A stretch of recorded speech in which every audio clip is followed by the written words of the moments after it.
বিশ্বের অন্যতম শীর্ষ ধনী মুকেশ আম্বানির ছেলের বিয়ে বলে কথা, তাই তো আয়োজনও চোখ ধাঁধানো।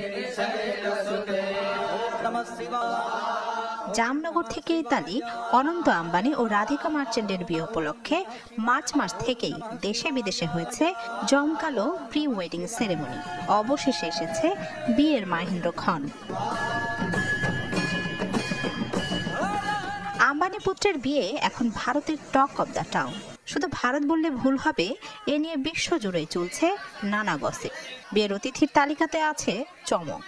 হলিউড, বলিউড তারকা, ক্রিকেটার, রাজনীতিক কেউই বাদ নেই। ভারতের প্রধানমন্ত্রী নরেন্দ্র মোদীও এই বিয়ের নিমন্ত্রিত অতিথি। হলিউডের জন সেনা, কিম কার্দাশিয়ান ও যুক্তরাজ্যের সাবেক দুই প্রধানমন্ত্রী টনি ব্লেয়ার, বরিস জনসন কে নেই তালিকায়। এর মধ্যে শুরু হয়েছে বিয়ের আনুষ্ঠানিকতা। বিয়ের ভেন্যু মুম্বাইয়ের জিও ওয়ার্ল্ড কনভেনশন সেন্টারে আসতে শুরু করেছেন নিমন্ত্রিতরা।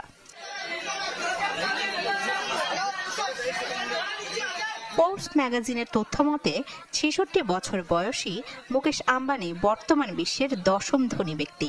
তার মোট সম্পদের পরিমাণ $১১৫ বিলিয়ন।